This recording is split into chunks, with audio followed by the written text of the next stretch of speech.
Hey everybody, welcome to the end of the year, best of the year for 2025 video. So first of all, brass tacks, let's get it out of the way. This is a contest as well, so if you want to win my favorite game of the year, then just leave a comment. Doesn't matter what you want to say, anything you can say, as long as it's not offensive or mean. But go ahead and leave a comment, and it's only folks that are in the US are eligible. I have a copy of the game on the way to me, so it should be here within like a week or so, I expect. And we'll just kind of let the contest run for that amount of time, and then once I get it, then I'll pick a random winner and reach out to them, and then they will send them the game so they can enjoy it. Maybe in time for the holidays, we'll see. So hopefully that will all work out. If not, probably by New Year's for sure.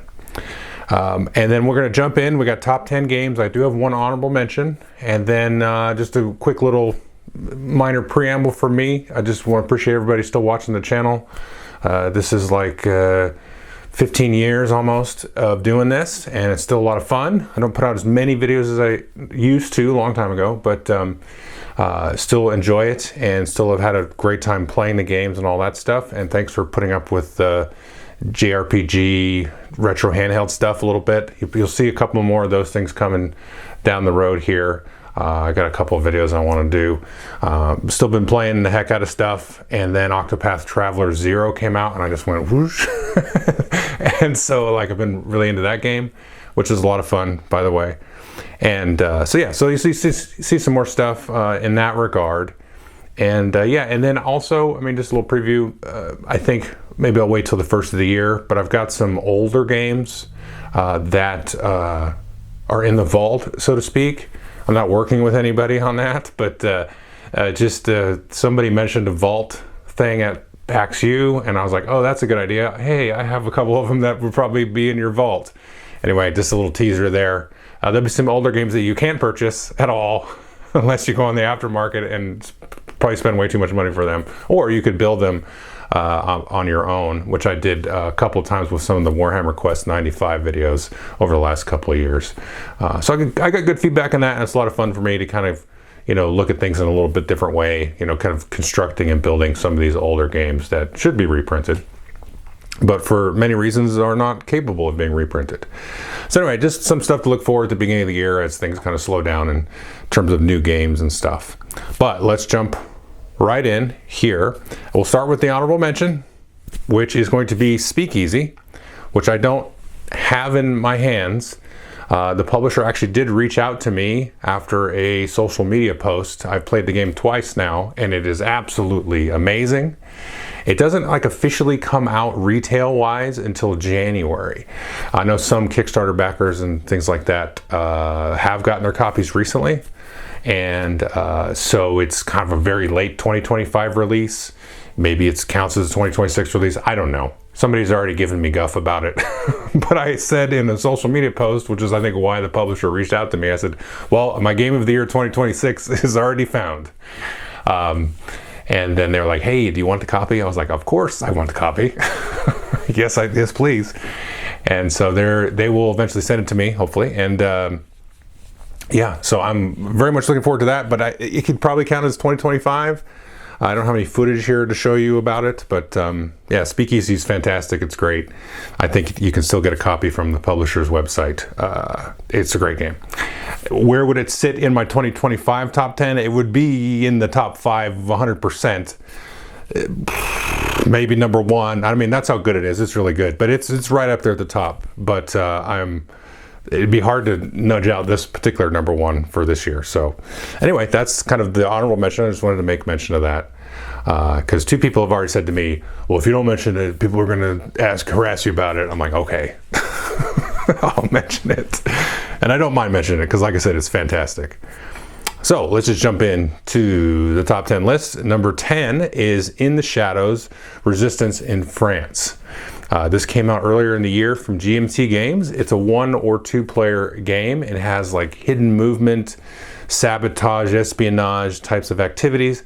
It sort of kind of reminds me of a game that I had at the top of my Game of the Year list, I think in 2023, called Jest of Robin Hood. Now it plays totally different, but it has a very interesting, similar sort of feel, where one side is kind of trying to sneak around and do sort of dirty deeds, in this case sort of get behind enemy lines and sabotage and that kind of things and change morale, whereas in Robin Hood you're trying to like basically rob the carriages that are coming in. But the really cool thing about this one, which Robin Hood doesn't have, is that it plays really great solo and really great as a two-player game. And I just really, I'm going to say this probably 100 times in the video, I can't recommend it enough for people that like the sort of scheming, deceiving, hidden movement, kind of like Mr. Jack or, like Metal Gear Solid or something, that kind of type of game where you're sneaking around. Spectre Ops is another one, Fury of Dracula. Kind of like that. Now it's not, again, the mechanics are totally different, where you're kind of doing things in different areas and sort of trying to balance and put out fires if you're playing like the Axis side or the German side, and then if you're playing the French side, the resistance side, you're trying to sort of pop your head up and swing things in your direction. It's a really quick, tight little game. Player plays about 30-45 minutes, and there's a lot of good replayability with sort of how things sort of get shook out over the course of swinging the morale in different directions. And then with the solo game, there's some different like personalities. I can't remember what the word is, but it's like different little sort of asymmetric abilities that you can play with in the solo game that give it kind of a nice little twist in the game, and it works really, really well. So the game gets a lot of credit for being something that it's almost like two different games where it works really good solo and really good two-player. So that's number 10. Number 9 is The Lord of the Rings, The Fellowship of the Ring trick-taking game. And this is, I think this was kind of a late 24 release, but I think it mostly hit in 25. And it's great. It is, funnily enough, and to put this in the right words, to me it is almost the most thematic Lord of the Rings games there is. Now, I know I can already feel the yelling, but what I mean is, it feels like the books feel, and the art does a lot of the heavy lifting here, but also like the weird quirkiness of the way that you sort of work through the first book, Fellowship of the Ring, in the story, the way the different characters interact, and those little sort of like personal moments in the book where you have, these very distinct characters and these distinct situations in terms of like how you're trying to score points. That feels very much like the novel and less like the big epic movies and that kind of thing. So I'd be very, very curious, because the first book is not as epic as the second and the third book. But I'll be very curious how the follow-up games are going to be, because they're going to have the Two Towers is like coming out now, or doesn't really officially release again until like January. And then I assume next year will be Return of the King. But what I like about this is it has that kind of interpersonal, like local version of the Fellowship of the Ring, or the Lord of the Rings, because the Lord of the Rings is kind of like two things, right? You have the big epic sweeping armies and everything, and the good versus evil and all that stuff, and then you have these like really great, human level kind of relationship types of situations that go on in like this really kind of sweet Lord of the Rings way. And the trick-taking game somehow kind of just touches on that, and I feel like you carve out, like you just open up like a little portal into this one little just nugget of a story that's in the book, and the art, like I said, has a lot of the heavy lifting there, because it feels like that kind of old style illustration, fantasy illustration that would have come along with the book in the 60s and the 70s and the 80s and that kind of thing, and it's less computer graphics and, Adobe Photoshop and that kind of illustration, or CGI type of vibe, which is fine. I mean, it's just a different flavor of art. And this kind of just scratches at that a little bit, and it makes it just a really nice little thing. Now, I've talked enough about like theme and the touchy-feely stuff.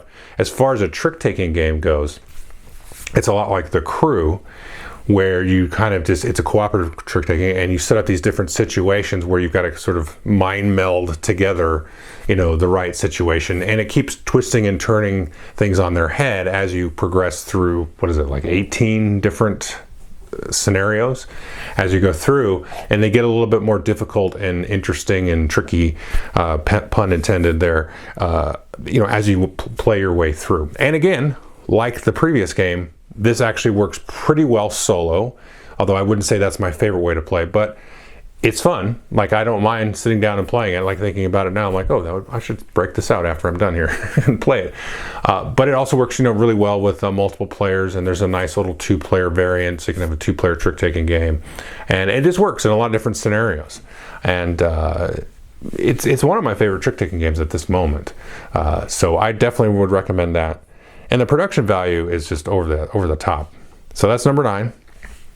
Now, number 8, so just to sort of, lift myself back up a little bit here. Number 8 is the Lord of the Rings, Fate of the Fellowship, which is also one of the most thematic Lord of the Ring games that there is. So this basically is, it's been a big release this year. It's kind of like the cooperative version of War of the Ring, which I think everybody would sort of default to as like, one of the most thematically immersive Lord of the Rings games. This is right up there with it. And a lot of people have said a lot of things about this game, and I've said a lot about the game. I think I'll start off with the one critique that I had in my review, which was like sometimes on your turn, you don't really have anything to do, even though you're controlling 2 characters. That's not a lot, but it's enough to sort of pronounce it. But you're like, oh, well, it's on your top 10 list. Why are you hitting it? Even with that, having played it now some more since the review, it is absolutely like from the word go, it's on because it is not the easiest of co-ops. And I was discussing it with a friend some time ago, maybe a couple of months ago, and it has that sort of Ghost Stories type of vibe, and that's an older co-op game that hasn't really been reprinted and remade very much, as far as I know, which was one of the more difficult co-ops, but it is beatable. But your ratio is like going to be, 2 out of 10 or something. I mean, some people might, have some better success than I've had and we've had as a group. But because it's hard, it kind of makes it that much more rewarding. Now, if they could do something about that little sometimes happening where you're like, I can't do anything, this is very frustrating, we're going to lose, I can't contribute to the group effort, that vibe. But the more we've played it, the more you have to sort of forward look to those situations and set yourself up to try to avoid them. Now, there are just going to be things that you just cannot do to avoid it. But all that being said, every time, I think I've only won it twice, so twice, that I've won it has been like the most dramatic thing ever, in a board game. And it's hard to sort of convey that with words, but that is exactly how it is. And there's other times where you just get like your skull caved in by the game, and it's like, man, that was not that fun. But other times, you'll get close and you'll lose, and it's still fun because it was tight. But then the games where you win, it's like you literally threw Gollum into the lava and the ring, and it was like, whoa, like the feeling you get like at the end of that movie. It feels like you did a bunch of work to get to the top of Mount Doom. And yeah, so it's a fantastic game. It's just really rough on you. And maybe it would be higher, but I don't know. Maybe I should have it higher even with that. So again, it's number 8. And I didn't mention this at the beginning. I should have mentioned it. I'll mention it a couple more times as people skip through the timestamps. But the order of this is really rough on me. I gotta say, I know I say this like every year, but the order of this is so hard on me. I hate it. I hate ordering this. I got to come up with a different way, but I don't know. I like it because I kind of work my way up, and the number 1 usually always feels like it's the number 1. But the other stuff in between, like, oh, why did you have this one at 3 and this one at 4? Why wasn't that at 4th? And like, I don't know. Whatever. So anyway, that's number 8. So number 7 is a game called Steam Power. This is a new release from Martin Wallace and Wallace Designs. And this is just a regular old kind of train game. Now, it's sort of feels like Steam. It sort of feels like Ticket to Ride. It sort of feels like Brass in a lot of ways. And I've just had an absolute blast playing this. it's just great. Now the sort of linchpin of it, because you put this juxtaposed with some of the other games on this list, they have like a lot of little wrinkles and crunchy parts to them, or they're like really steeped in theme. And this is just like a pretty light, medium, weight train game, but it has a thing in it, which I really like, that it's in sort of a lighter game of the brass part I mentioned. And that's where, when certain resources come out and you're connecting your routes and doing all that kind of stuff and making deliveries, you have the ability in this game to put goods out that everybody sort of has to take from you, because you're like in the supply chain. So you're going to get some money and some points effectively that way by running them through your network. And that is like, it's such like it's just a simple action in the game, so you don't have to know the whole system of the game, but it's just like, oh, I'm going to put a factory here and put some goods. So you're welcome, everybody. Now you have to pay me, and you have to go get these goods from far away, because that's the only color town that produces that color of goods. And it's such a simple thing, but everything kind of orbits around that in the game. And it's a very quick game, 30, 45 minutes, that type of thing, and scales well with the different player counts and all that. And I like a good game like that isn't such a big crunchy thing like a Brass, or a recent game that I played called Inferno. It has some of that brinkmanship, like everybody's kind of piggybacking off of each other for the beginning, or for the in-game points versus the end-game points and all that. And it's a pretty complex type of thing. And and all that kind of stuff. But this is it still bakes in that same feeling, that same experience of like the strategy of it, the curmudgeonliness of the economics and all these things. But it's so simple. Like, it's so simple to do. You don't need like a PhD to kind of get at that same clawing business, just fanged thing, where you've got that in Steam Power. And so when something kind of does that kind of it just pleases me a little bit, where it's just like the perfect little morphine blast of like a punching each other in the face. You know what I mean? So it just does it in such an elegant way, and it doesn't overstay its welcome and stuff. And it's something that you can play with family members or non-gamers and that kind of stuff. That's number 7. Number 6. Swinging all the way out to the other side of the spectrum now with these top several, is Purple Haze. And this is one that sort of like came out of nowhere for me, but it is one of the best kind of narrative experiences that I've seen. And the way it conveys it just does it in such a cool way. So what it is, you are leading a squad in the Vietnam War, and it has sort of these narrative storybooks that you kind of go through, and it does a really smart thing of breaking your game session into these like little sort of almost like mini games, but different sections.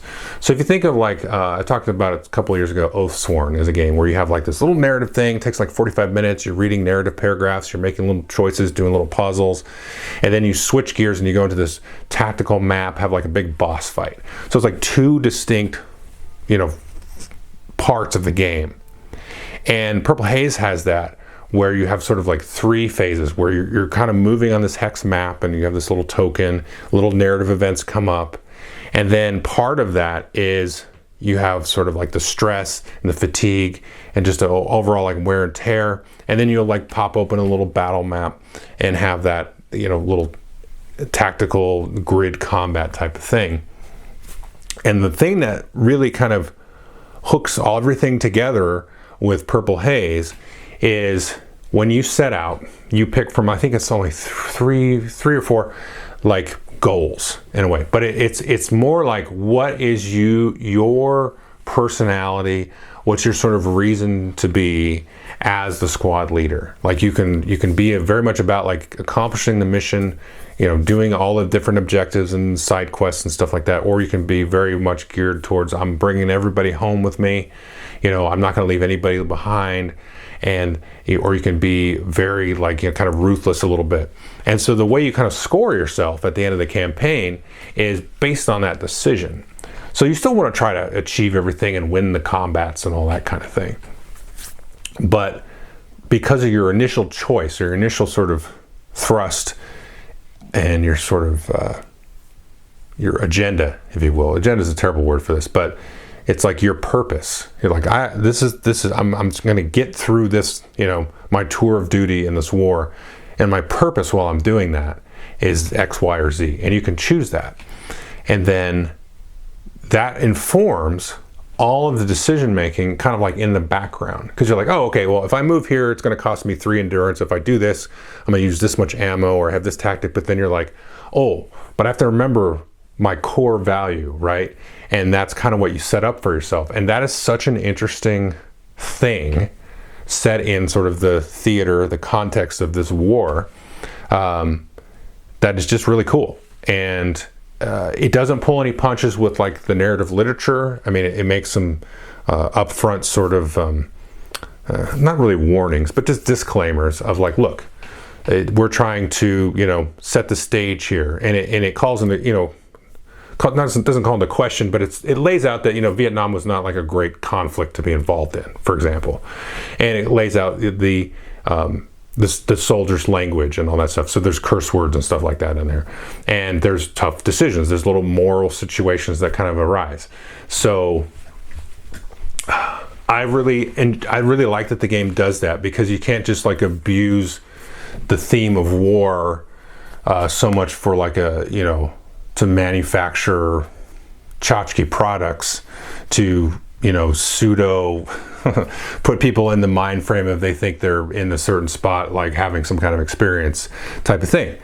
But this kind of gets away with it, in my opinion. Not gets away with it, but it goes right through it, and then it sets you up in that space of, okay, look, I'm trying to do this tactically smart thing on the board, but what is my sort of moral compass, if you will, working through that? And to me, it just kind of being sort of objectively, push up my glasses Poindexter about it, is such a really interesting thing in a game that I've not really ever seen. And I really, really like it, and I really appreciate it, and everything across the board, the production and the rules and all the different layouts and all that stuff, the whole production is just fantastic. So I definitely recommend it if that's something you want to get into. And it's a solo only game, although I think there's rules for playing co-op, but it's effectively a solo game. So that's number 6. Now number 5 is Cross Bronx Expressway. And this is from GMT. It's in the Irregular Combat series, which is sort of loosely based off of the coin architecture underneath it. And it is effectively a 3-player game, although you can solo it with 2 bots or play 2 players with a bot. I've not done 2 players with a bot, but I played it 3-player and solo. And as the name indicates, Cross Bronx Expressway is about building that monster through the Bronx, starting in like the 40s, and then all of the sort of fallout and the gentrification or de-gentrification or whatever you want to call it, and just the whole like mess that the public policy in the borough of the Bronx specifically, but also in New York City over the last several decades, how it sort of impacts everybody involved. And so you have 3 factions. One is private, or like business. One is public, which is sort of like the government, and one is community, which is the community and the various sort of different community organizations that would rise up and meet different needs. And so you are competing as one of those 3 factions. But one thing, even more so since I played it since my review, which was a little while ago, maybe a month or so ago, is the amount of cooperativeness that is required for this is something. Because you play for kind of 3 different victory conditions, which are similar, but there's some asymmetry there as each of the factions. But you trying not to go broke as a district, as a borough, and you're trying not to have crime and just overall like blight, if you will, houselessness, and drug use, and mental illness, and all those things that are a little bit abstracted, right? But that general sort of casualties of development in the Bronx you're trying to keep that to a minimum as well as not going broke. Because if either of those trips over a threshold, then boom, everybody loses. And so the more I've played it, the more the cooperation has been at the forefront, and how important that is, and how interesting that is, and just how hard sometimes it is, depending on where you start in the game, because you always play 2 decades usually, unless you play some like epic game. And if you pick certain decade combinations, then it seems like it's a little bit harder or not. And sometimes the events, which is one of the things I love about the game, is all the events kind of just kick everybody in the teeth. Although it doesn't really seem like it. You might go, oh, well, the community's getting screwed here, or the private's getting screwed. It's like, well, no, that's kind of hurting everybody because we need some money in the public coffers, because if the public goes broke, then everybody's screwed.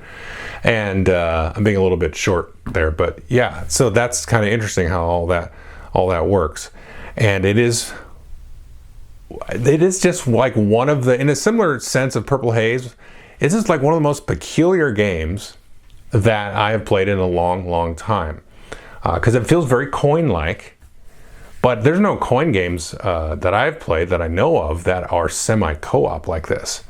And it is legitimately semi-co-op. Like and the emphasis on co-op, because it is just like a needle you have to like squeeze through, and everybody has to kind of be on the same page. And I've had like disastrous plays of this where it was new people at the table besides me, and it was like, oh, okay, I didn't really coach these people up enough on how to do this. But I've also, on the other hand, have just like the most amazing, like down to the wire cutthroat plays where, like, even though you may not win the game and come out to be the winner, you're just like glad that we didn't all lose, which is such an interesting feeling, because usually it's like, oh, okay, that feels like a Diet Coke victory or something, but it's like, nah, it's like, okay, we didn't lose. Main thing, everybody at the table agrees, even the person that won is like, that's the main thing, we didn't all lose, great.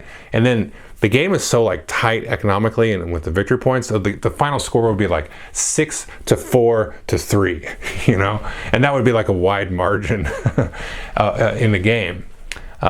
So it just, like I said, it's just one of those most peculiar things about this, and it really does a great job of just like digging through, the ether or whatever dumb word I'm going to say next, digging through all of that stuff and like just lifting the theme up out of it, for display.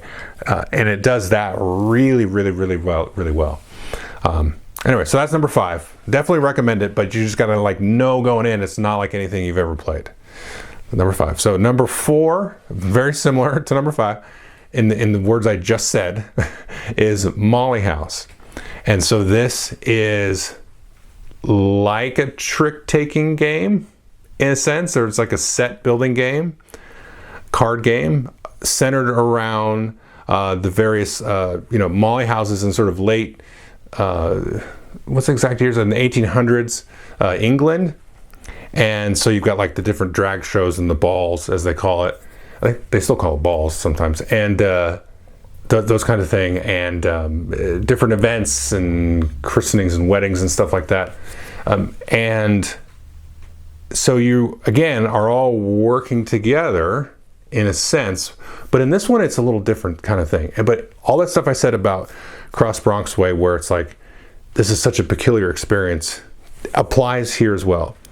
But it's different. So in this case, effectively, the winner is going to be the player who generates the most joy. Throws the parties, he does some different activities, scores all the points, helps the community as a whole, as an abstract whole, score lots of points. So if you can help them and also kind of sort of selfishly score your own amount of joy, then you're going to do well. Although you might see other players doing well and then also kind of like rat them out, so you're betraying your own community there, which is just like a huge like knife right through the heart. And that's an interesting situation to be in. So that's sort of the touchy-feely part of it. Now the mechanics of it, the card play, all that kind of stuff, That again, similar to Cross Bronx Expressway, I have had plays of this which are just like, this is the best game ever. And also plays of like, okay, that fell apart. So it's one of those where it's like there's a little bit of a barrier. I think less of a barrier with Molly House than there is with Cross Bronx Expressway, for sure. But there's a little bit of a barrier there to sort of translating this abstract card thing. And similarly, co-designed, this one was sort of co-designed, I believe, but also with Arcs, which everybody was talking about, I think, last year, where you got like a sort of a trick-taking game driving a space, opera simulator. This is sort of a trick-taking game driving this betrayal, backstabbing, festival atmosphere, I guess you could say. And the trick is sort of linking that very abstract card play back into the actual theme of it. And it works. But the thing is, and I say this just as kind of a warning, not as a critique almost, but it's like the card play is like not intuitive how it fits with the theme. And you're like, well, that is a critique, Joel. I'm like, yeah, but it does fit. It just takes a minute to get there with it. And when people start card counting at the table, which is their right, and I do it too, it just kind of sort of irks you out of the theme, but it also sets up some very interesting situations where you can be sort of accusatory.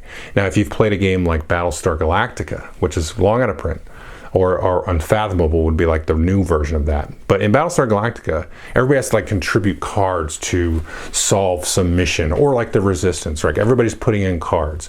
And it's like, who put that card in there? Because that's going to ruin it, but you don't know who did it. Or who is not putting a card in, which I know somebody has in their hand based on what's out. So that part of it is very like analytical and mathematical and crunchy and dry.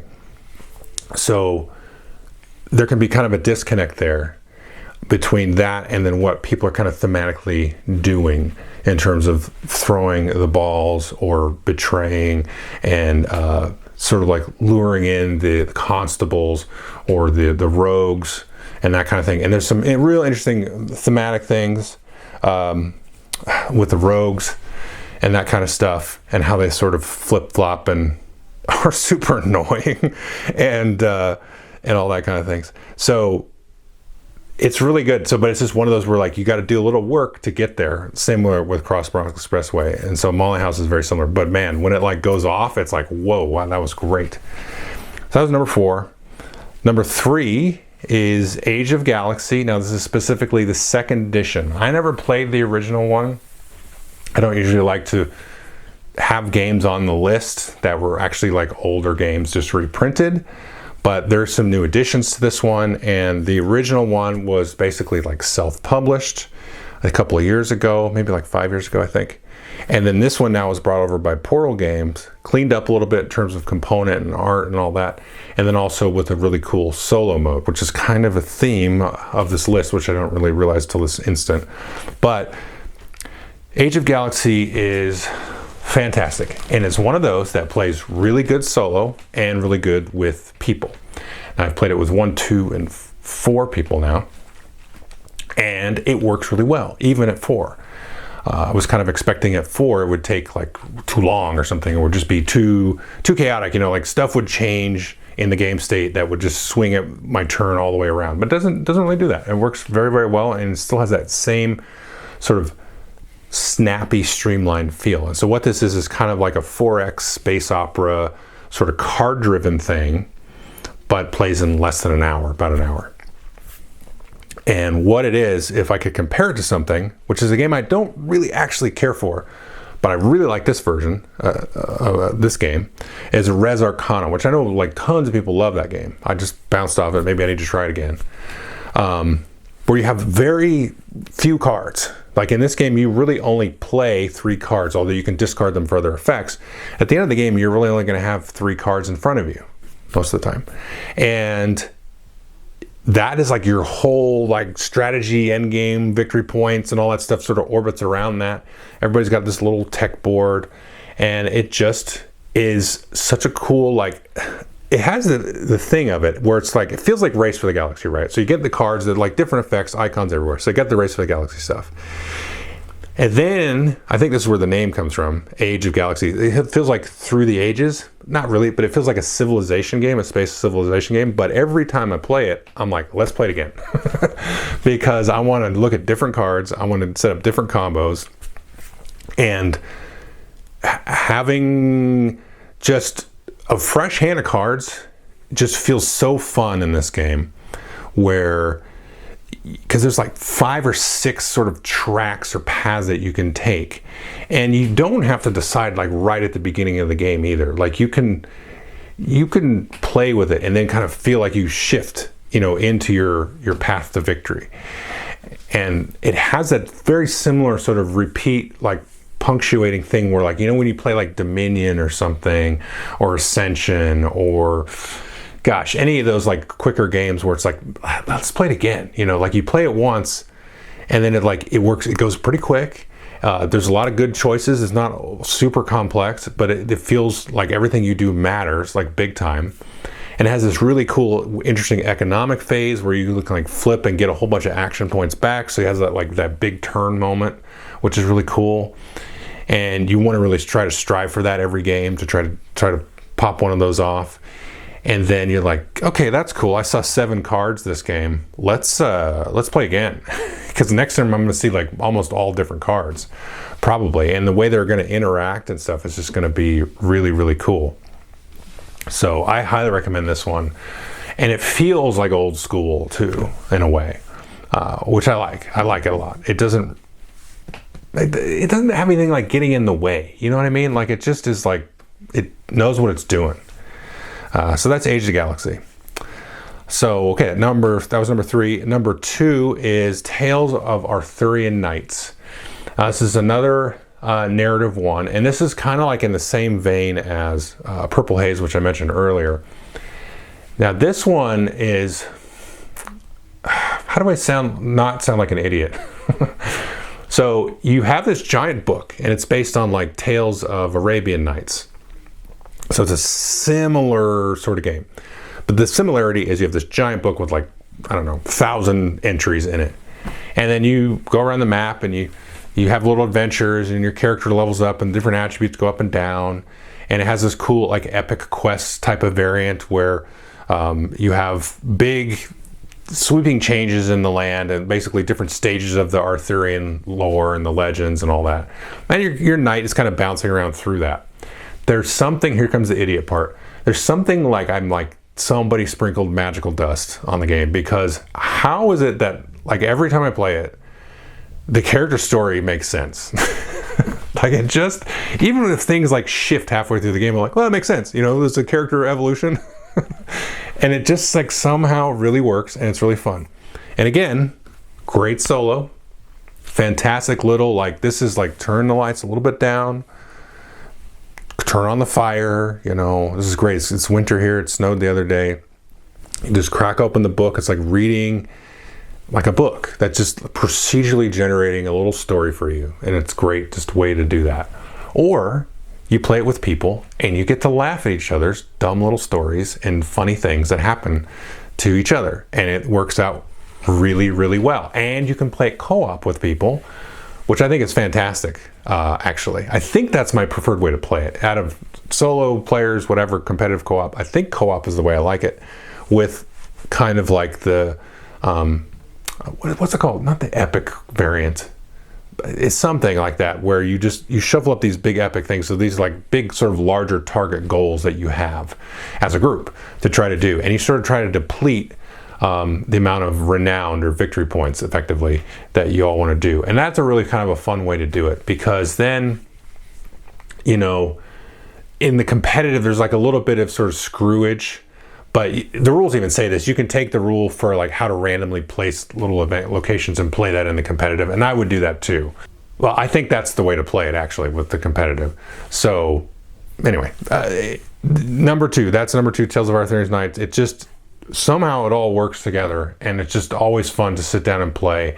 And all of the last thing I'll leave with this before I leave is I think the trick of this is, which is not a gameplay thing, although the gameplay mechanics and everything work really well, it's all of those entries in the book. Like, they feel legitimate. And there's even like a bibliography and the rules and where they pulled everything from. And it feels legitimately Arthurian. And that is something that is really, really cool. That it doesn't, like, they took that part seriously. So depending on how into Arthurian stuff you are or aren't, and I'm not particularly into it. I think it's cool, you know, but I'm not like a big fan or anything.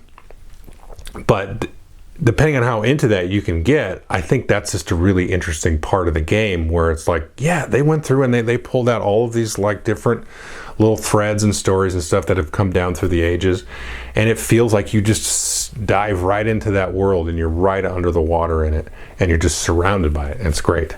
All right, number 2. And finally, my number 1, it's the game I'm giving away, please leave a comment, is Hot Streak. For those of you that hit the timestamp and skipped ahead, shame on you. No. I do the same thing. Absolutely, 100% of the time, always, what's his number 1? So 100% of the time I'll do that. Anyway, Hot Streak.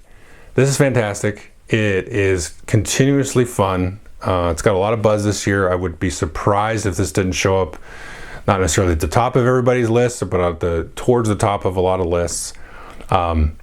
This is actually, we were talking about it the other day. We just played it again for like, I don't know, the 15th time or something.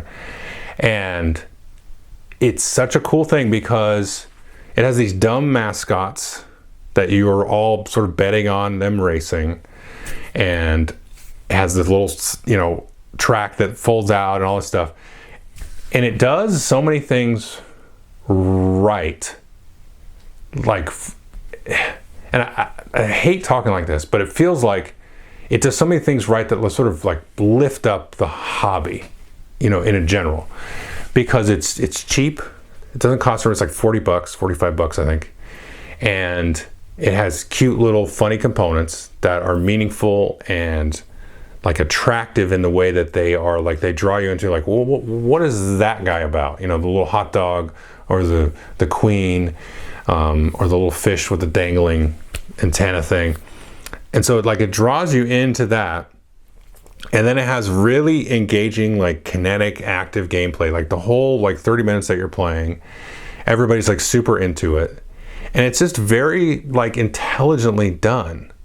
And it all folds back up into this cool box. So like no part of the game is wasted. Like not even like a cubed millimeter of air is wasted with the whole presentation, the whole production.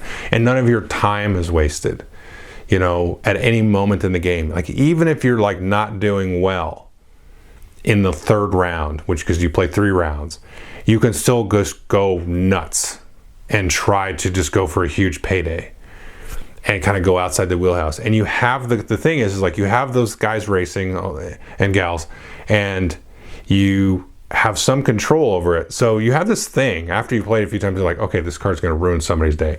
I'm going to keep that for round 3. You know, and then and so then you just, you know, you play the game and you're sort of like it has the whole thing of like just reading the table. And that is one of the things that even a lot of these games here that are very much like about the game, like this one is very much like about the people there around you. And the great games in here, you know, that do that, like Steam Power is one, Cross Bronx Expressway, Molly House, and, you know, to a lesser degree some of the other games are a little bit more solitary types of activities, and, you know, they're more in the mechanics and stuff. But this one is very some light touch of mechanics, but it's really about, you know, messing with each other. And it doesn't. There's no way to mess with anybody in this game that will make them feel bad. It just does not happen. And it's kind of funny because like any negative energy is going to be directed at the mascots that are running, and they're doing the wrong thing. They're running backwards. They're tripping over each other, all that kind of stuff. And it's just pure like delight watching them fall down and do dumb things, or just run straight to the end, because you have this whole card flip activity that you're doing, where I've never seen, like, everybody just be like on pins and needles to see what a card flip is, like so much throughout the game, like constantly. Like even the first card, because after you play it and you understand it, that first card flip, everybody's like reacting. What are we reacting to? We just got started. I've seen it where, like in Pandemic, you get to the end of the game, right? You're like, okay, if we flip the wrong card, we're going to win. If we flip the other card, we're going to lose. At the very, very end of the game, after an hour and a half, this is like, okay, we just set up and now we flip the card and now everybody's like in it, like right from the beginning. And so this has that sort of driving force to it. And it's just absolutely fun, absolutely fun. So it doesn't waste any space, doesn't waste your time. It's engaging from beginning to end. It's silly, and it has all these other great things going on about it. Yeah, it's just fantastic. And he's just straight out like annihilated like every betting game that I have. And that's something that, we've really enjoyed over the years. Camel Cup, Ready, Set, Bet. There's that one horse game. Is it? I don't remember. Winning Circle or something like that. Yeah, so fantastic. So anyway, leave a comment. Like I said, somebody will win it. Hopefully it'll come to you in time for the holidays. It should be on its way to me. It's on its way to me now. I should get it next week, I think, and I'll get it right out to you as soon as I can. So thank you, everybody. Have a good rest of your holiday season and a good new year. And thanks again for watching and all that fun stuff. So take care of yourselves. Thank you.